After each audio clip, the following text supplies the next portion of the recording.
Welcome to this webinar, which provides insights into the theme of equality, diversity and inclusion with a focus on early years practitioners. These insights take account of research and are drawn from inspectors' findings, as well as the guidance provided by inspectors to settings to promote improvement. All of the advice provided in this webinar should be considered in light of the prevailing public health guidelines which apply in educational settings. In the first webinar of this series, we reviewed the national guiding documents and frameworks on equality, diversity and inclusion in early learning and care settings. This provided us with an understanding of the relevant concepts. We learned that promoting equality is about supporting every child to participate equally and provide opportunities to help them to fulfill their full potential. Diversity is about welcoming, valuing, understanding and celebrating individual and group difference as part of life. Inclusion is where each child is welcomed on equal terms and feels a sense of belonging. Additionally, the significant role of adults to promote children's sense of identity and belonging was explored, and the need for settings to promote a positive understanding and regard for the rights of others. The Diversity, Equality and Inclusion Charter and Guidelines for Early Childhood Care and Education, created to promote the development of an inclusive culture in early education, advocate for an anti-bias approach. This approach celebrates difference, challenges the effects of inequality on particular children, families and communities, and asks that everyone working in early learning and care settings proactively supports all children's meaningful inclusion. This supports children and their families to be comfortable with difference and be aware of inequalities. The Quality Framework for Early Years Education Inspection highlights the importance of inclusive practice. It emphasises the significance of children learning in settings where they receive support in accordance with their specific needs to enable them to achieve their full potential.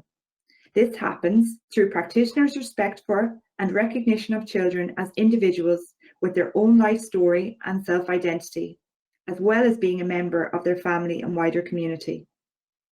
Inspectors find that high-quality settings develop policies and procedures to underpin provision in the area of equality, diversity and inclusion. From time to time, a setting may require additional assistance from external organisations, such as the Better Start Access and Inclusion Model, AIM, to support children with identified needs to meaningfully participate in the Early Childhood Care and Education programme. AIM operates along a continuum providing a suite of universal and targeted supports across 7 levels. To support a child with specific needs, an AIM Early Years Specialist works with management, the Leadership for Inclusion Coordinator and early years practitioners. Collaboratively, they draw up an individualised inclusion plan to support the child's participation. In some instances, specialised equipment is obtained to support a child's specific needs. Where necessary, additional practitioners may be employed to provide extra support in the learning environment. Inspectors note the positive impact that training for practitioners has on inclusive early years provision, including workshops on diversity, equality and inclusion charter and guidelines for early childhood care and education, and the Leadership for Inclusion Link programme. For instance, in highly inclusive settings, inspectors describe how some early years practitioners in the role of inclusion coordinator take responsibility for issues relating to equality, diversity and inclusion. In high-quality settings, a broad-based curriculum informed by ASHTR is used successfully to promote the rights of the children and respond to their interests and identified needs. Practitioners plan their practice from an understanding of the children in their group. The curriculum is responsive to the needs of each child and those of the group. Differences are celebrated and represented in the setting. Children can see themselves in the toys and resources. Children's individual interests are followed and developed. Practitioners plan provision that builds on the children's self-identities, interests and cultural backgrounds. They adopt a strengths-based approach, observing children at play and identifying their strengths, interests, successes and learning dispositions. This helps them to plan and progress the next steps in children's learning. In addition, provision builds on the children's self-identities, interests, and cultural backgrounds. This child-centred approach supports all children, and in particular children with specific learning needs.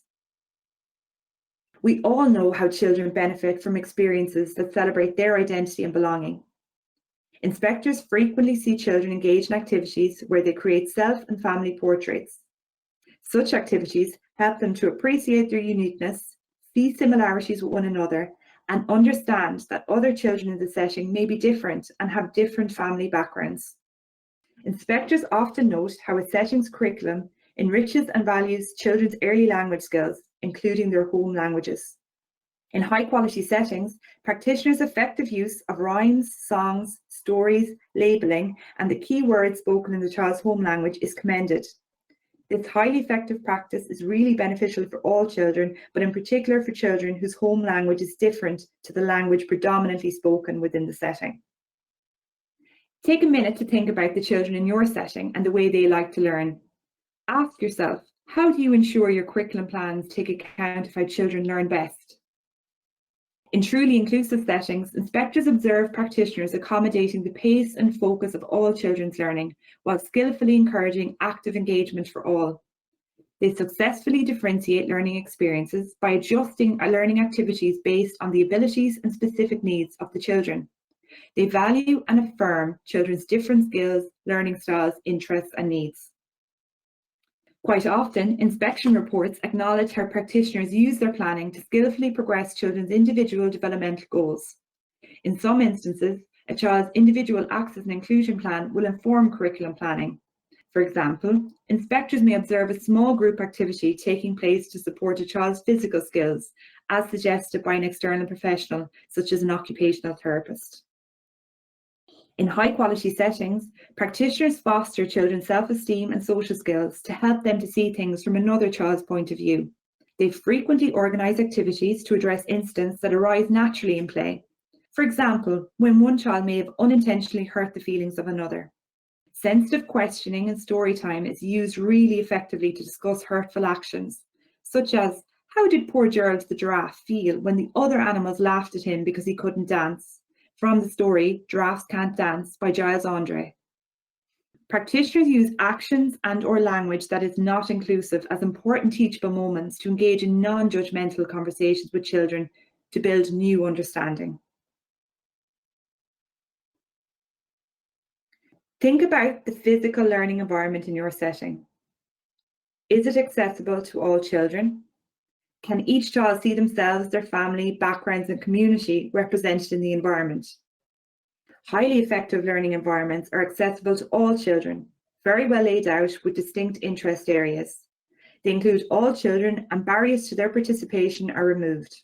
This enables all children to play and learn on their own, in pairs, or in small groups, as they so wish. Many practitioners use the Universal Design Guidelines for early learning and care settings to create a highly inclusive setting. Practitioners promote non-stereotypical play, risky play, and play which encourages all children to feel valued. For example, both boys and girls have access to all areas in the learning environment and their choices are respected. Inspectors affirm the provision of resources positioned within easy reach of all children, something which really nurtures independent skills. In high-quality settings, there is strategic organisation of culturally appropriate and inclusive materials and equipment. For instance, cooking and eating utensils that reflect those used in the children's home are available in the home area. In some instances, specialised materials for a child with an additional need may be available for other children to explore where appropriate. In addition, inspectors often commend materials and resources that accurately represent the children's culture. These include a wide variety of puzzles, skin tone, crayons and paints, dolls and musical instruments. Practitioners use books effectively to nurture the children's identity and belonging, including books written in the first language spoken in children's homes. Inspectors frequently observe practitioners and children exploring books together to develop the child's understanding of difference. Photographic and visual displays, such as All About Me and Family Walls, celebrate children's identity, efforts and achievements. Practitioners use these to prompt children's natural curiosity about similarities and difference.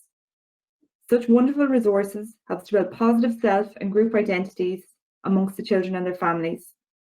Inspectors commend the use of visual supports and auditory resources, such as pictorial schedules, choice boards, bells, and clocks to support children's understanding of the daily routine. They observe children independently predicting the next activity and making decisions about their learning. These effective strategies support all children. Take a moment to consider the imagery and displays in your setting and how they promote an inclusive learning environment. We all know how children love to express themselves verbally as they share their thoughts and ideas. Inspectors often describe how children have the opportunity to talk about and influence their own learning journey. This may be during informal conversations or during planned group discussions. Inspectors commend innovative practices and settings where, on occasion, the child attends a meeting with practitioners and their parents to talk about their learning and development. This practice highlights how the child's voice is held in such high regard and impacts positively on their self-esteem. In addition, inspectors often note that practitioners use very effective open-ended questioning and commentary to garner a deeper understanding of where children are at that moment, what they and others are thinking and feeling, and why. Why might someone wear glasses? Now, let's dim the lights so everyone feels comfortable. Inspectors describe how practitioners observe the children's actions or non-verbal cues to capture their voice. For example, practitioners may record the child's choice of activities or engagement with particular materials. This provides them with valuable information as to the children's interests and strengths. Observation of non-verbal cues is particularly beneficial when supporting children who may not communicate verbally or whose home language is not the one predominantly spoken in the setting. Inspectors often detail how practitioners interpret children's creative expression to acknowledge their interests, thoughts, and feelings. This might be through dance activities, art, and music. Where highly commendable practice is observed, inspectors often see children's thoughts and ideas just transcribed in samples of their mark making, in recorded observations, and in their learning portfolios.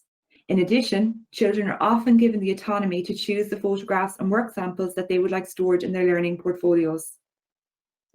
In high-quality settings, it is clear that the children's voices are heard and affirmed. The children's requests and choices are respectfully responded to. In these settings, learning experiences are predominantly child-initiated and child-led. Inspectors commend curriculum plans and activities that have been influenced by children's ideas, interests, strengths, and individual needs. As you know, parents are the primary educators of their children, and a strong, respectful partnership with parents is essential for inclusive practice. Each family has their distinct life stories, interests, and values. The use of getting to know you forms provide practitioners with information about the child, their family, and home culture. In addition, informal conversations and formal meetings between parents and practitioners may be facilitated to gather such information. In highly effective settings, practitioners demonstrate positive regard and a warm welcome for parents in accordance with their inclusive open door policy. Parents are welcome to visit the setting at any time. Initially, this might be to help their child to settle in. In addition, parents or family members may visit to talk to the children about their jobs, share their skills, read a story in a child's home language, or discuss their family culture. Inspectors frequently praise practitioners' efforts to foster two-way channels of communication between the setting and parents. This may include face-to-face meetings or telephone conversations at mutually convenient times. Inspectors note that practitioners make significant efforts to communicate with parents and families whose first language is not English, sourcing interpreters or communicating messages where appropriate through symbols, images, or photographs. Parents' contributions to the progression of their child's learning and development are welcomed in very inclusive settings. For example, some learning experiences are developed as a direct result of information from parents, and they are invited to add comments to their child's learning portfolio. In addition, learning stories showcasing the arrival of a new baby sibling or art activities to celebrate a significant cultural event are often indicative of effective home setting communication. The development and progression of individualised access and inclusion learning plans in the case of AIM support in consultation with parents ensure that parents and practitioners are supporting the child in a consistent manner to achieve agreed goals. Inspectors commend practices that encourage parents to become involved in the leadership of settings, in decision making and in the review of provision. In highly inclusive settings, parents' ideas and opinions are garnered in a variety of ways, through questionnaires, surveys, and the use of comment boxes. In many instances, this information supports positive changes to practice and may result in the reorganisation of how cultural events are organised to better include children of all ethnic backgrounds.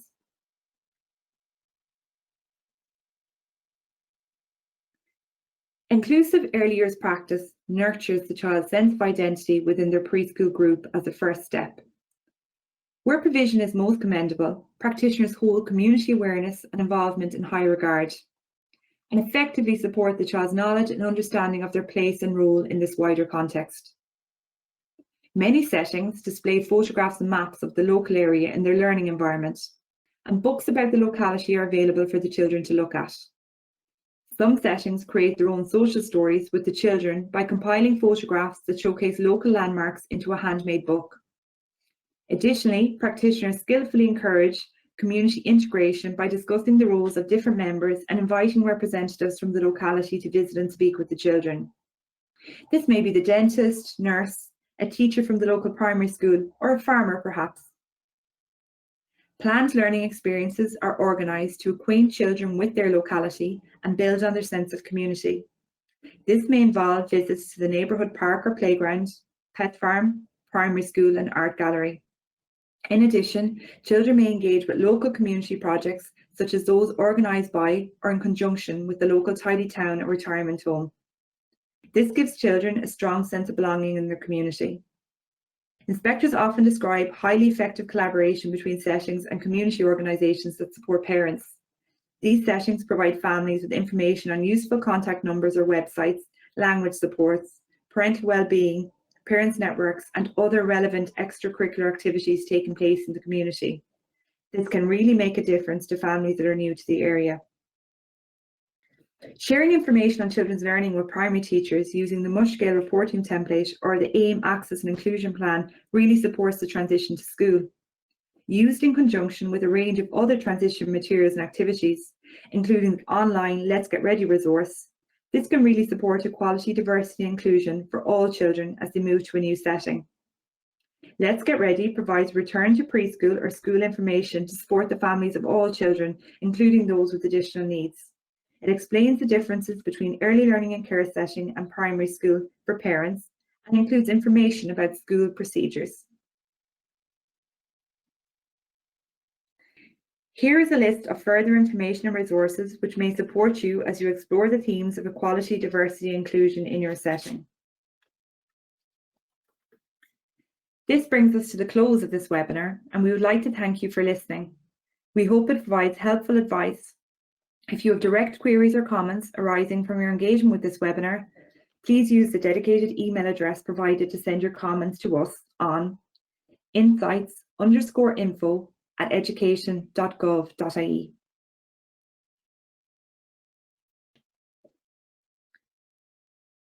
We sincerely thank the following primary schools and early learning and care setting for sharing photographs with us.